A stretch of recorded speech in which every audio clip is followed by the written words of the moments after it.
sujet que nous avons essayé de vous apporter n'est pas un sujet facile, dans le sens où le toucher n'est pas quelque chose qu'on peut le déduire par la raison.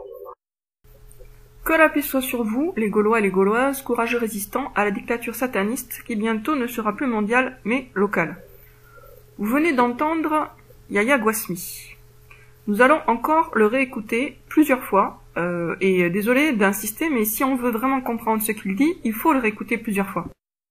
Ce sujet que nous avons essayé de vous apporter n'est pas un sujet facile, dans le sens où le toucher n'est pas quelque chose qu'on peut le déduire par la raison.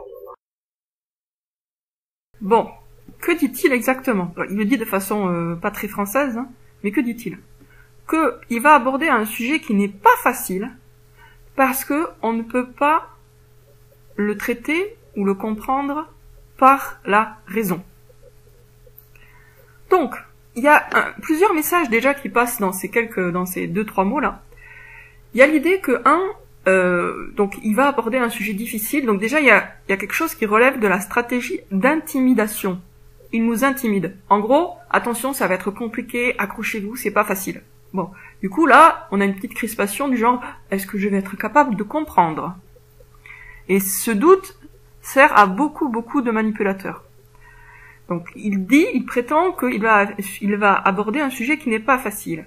Pourquoi ce sujet n'est pas facile? Parce qu'il n'est pas accessible à la raison. Du coup, cela implique une forme de dévalorisation de la raison, puisque finalement, ce qui serait accessible par la raison, ça serait facile. La rationalité, la logique, tout ça, ça serait une route facile, ce qui est faux. C'est totalement faux.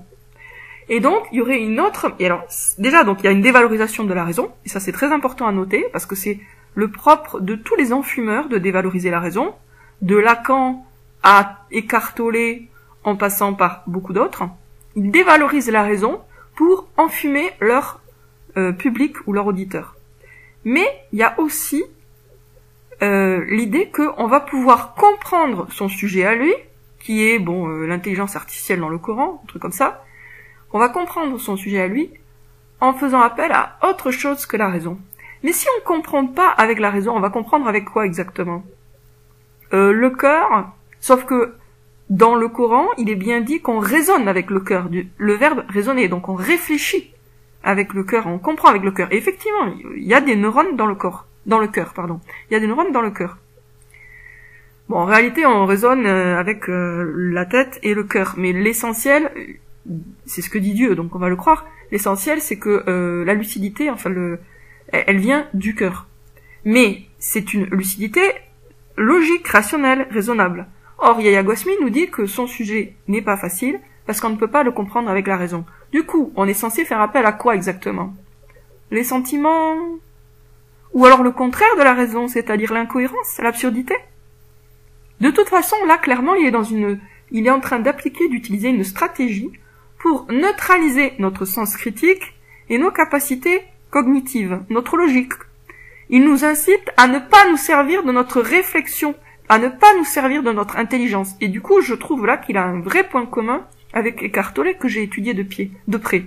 Eckhart Tolle, c'est quelqu'un qui dissuade totalement les gens de réfléchir, en fait, tout son discours tend à ça, et qui présente son message comme étant quelque chose qui ne peut pas être compris par la raison et auquel on ne peut pas accéder par le mental. Donc, Yahya Gouasmi rejoint complètement Eckhart Tolle, qui est un des représentants et un des gourous du New Age, voire le pire, sur ce point-là. Alors ceux qui vont me dire il est chiite, ceci, cela, il a en tout cas un énorme point commun idéologique avec quelqu'un qui n'est absolument pas chiite ni croyant.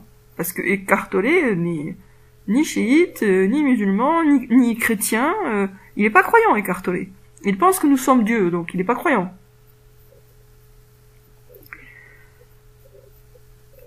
En quelques phrases à peine, c'est peut-être même pas 2 phrases, en 1 phrase et demie, Yahya Gouasmi a déjà tenté, et peut-être réussi dans beaucoup de cas, de nous intimider au niveau rationnel, c'est-à-dire de bloquer un petit peu notre cerveau, et de le bloquer encore plus en nous disant non, n'essayez pas de vous servir de la raison, ça ne servira à rien, il faut passer par une autre route.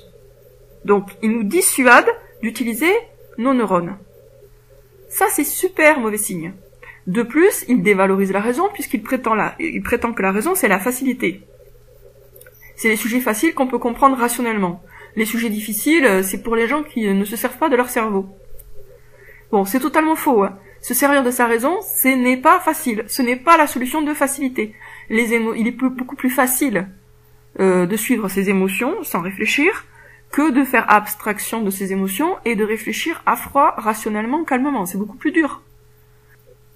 Ce qui me fait dire que Yahya Gwassmi, là c'est ce que vous ai fait écouter, c'est au tout début de sa vidéo, que Yahya Gwassmi est vraiment un manipulateur.